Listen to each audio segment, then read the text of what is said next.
أعوذ بالله من الشيطان الرجيم بسم الله الرحمن الرحيم إن الحكم إلا لله صدق الله العلي العظيم السلام عليكم ورحمة الله وبركاته সকলে ভালো আছেন ভাই কথা ভূমিকা ছাড়াই বলতে হচ্ছে আপনারা সকলে যারা নায়েবে আমিরুল মুজাহিদিনের উপরে যখন বরিশালে আক্রমণ করেছে তখন নায়েবে আমির সাহেব কি বলছে যে আল্লাহ তুমি আমারে এই দুই চোখে হাসিনার পতন দেখাও এই কথা বলছে না ভাই হাসিনার পতন হইছে না হয় নাই এখন এই নায়েবে আমির সাহেবের জবানে আরেকটা কথা আমরা শুনতে পাই নায়েবে আমির সাহেব বলে দেখি প্রায় সময় যে আমি তো কালেমার পদে ফট করে উঠতেছে আমি দেখি বলে কিনা বলেন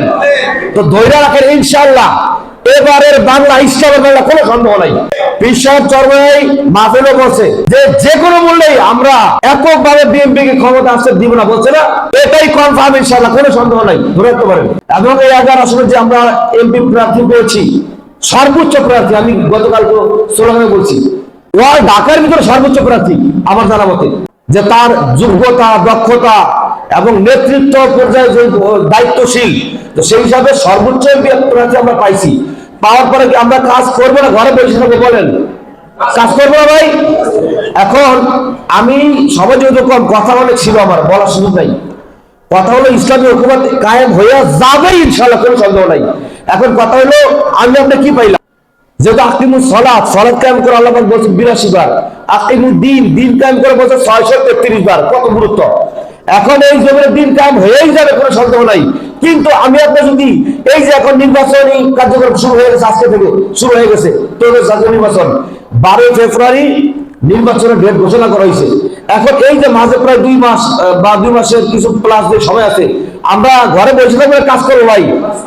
কাজ আমাদের করতে হবে যদি না করে আমরা ঠকে যাবো কিন্তু আমাদের লস কারণ এই জমির দিন কায়েম হবে কোনো সন্দেহ নাই যেহেতু নায়েবে আমির জবান থেকে বের হয়েছে এবারই ইসলামী হুকুমত কায়েম হবে আমরা ধরে নিচ্ছি ইনশাআল্লাহ কোনো সন্দেহ নাই তবে এতদিন আমরা কোনো ফল পাই নাই খালি কষ্টই করলাম জনগণের খেদমত করতে হয় নাই যেহেতু এখন সময় আসছে এই সময় আসার পরে যদি আমরা কাজ না করে ঘরে বসে থাকি এর চাইতে ব্যর্থতা কিছু হইতে পারে না এই জন্য আমি বলবো ভাই যেহেতু আমরা সংগঠনের সাথে জড়িত আছি আমরা চরমরাই গেছি নেতা অনলাইন যাই নাই আমি বলছি আমাদের নেতার দরকার নেই নেতা কি আবার যখন যেখানে ডাক আসবে আমরা হাজির থাকবো সেই হিসাবে আমি বলতে চাই ইসলামী শ্রমিক আন্দোলনের বাটারা থানা শাখা আল্লাহর রহমতে আল্লাহর অনুসারে বলি ইনশাআল্লাহ যখন যেখানে যে ডাকতে হবে রাতে 3টায় যদি ডাকতে হয় আমি সর্বোচ্চ চেষ্টা করবো আমাদের নেতা কর্মী সহ হাজির হওয়ার জন্য ইনশাআল্লাহ আপনি থাকবেন ইনশাআল্লাহ এই জন্য আমাদের বাটারা থানার উপজেলা যারা নেতৃবৃন্দ আছে যখন যেখানে যেই সময় যেখানে ডাকবে মিছিলে মিটিং এ যখন যেখানে আমরা হাজির থাকবো ইনশাআল্লাহ ভাই ওয়াদা করে আল্লাহ দেখাই আল্লাহ আমাদের কবুল করুন আমিন আসসালামু আলাইকুম ওয়া রাহমাতুল্লাহ।